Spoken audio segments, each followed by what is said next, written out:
The campaign is definitely like playing through a summer blockbuster that is accessible to anybody coming in.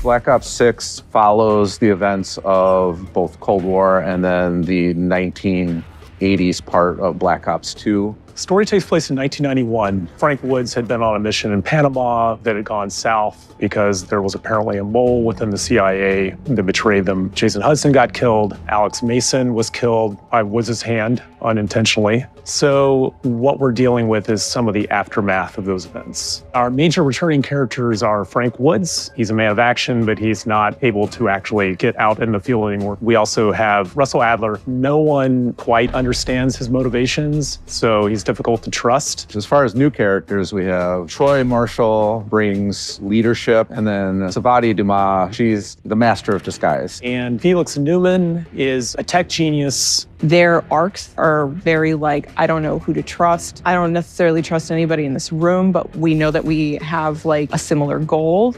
When we were starting to think of a campaign, we first start with our era. So we knew we wanted to touch on the Gulf War. We'll hit Kuwait, Iraq, Washington, D.C., Soviet Union. And then from there, we fill in the gaps with, what are just cool locations that we want to do that are fun, provide big experiences, big moments, and really fit the characters in the story. Call of Duty has many landmarks, either existing or fictional one that is heavily related with real life, real war, real events. The sheer variety in the game is pretty spectacular in that there's a lot of space to explore. The player can do it in any order they want. We're allowing different strategies in these spaces. You'll find that your buddy played it differently and they got a whole different result, or that something happened to them that didn't happen to you. So there's a lot of replayability.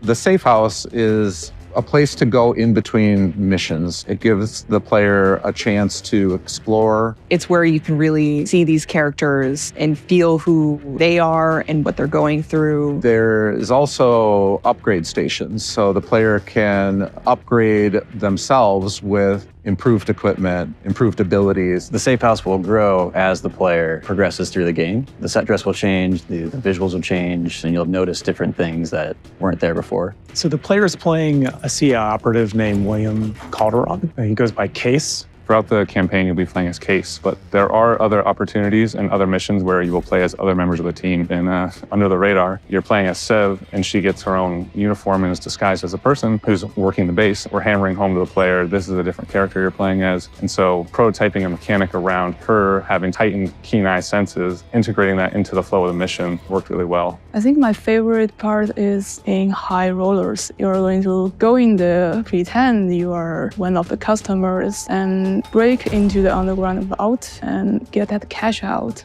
My favorite mission is Emergence. It's a classic Black Ops, mind-twisting, don't really know what's going on sort of vibe to it, and I think players are really, really going to enjoy it. Yeah, we put a lot of love into this game. A lot of people have worked hard on it, and we're super excited with how it turned out. I can't wait for people to play it this fall.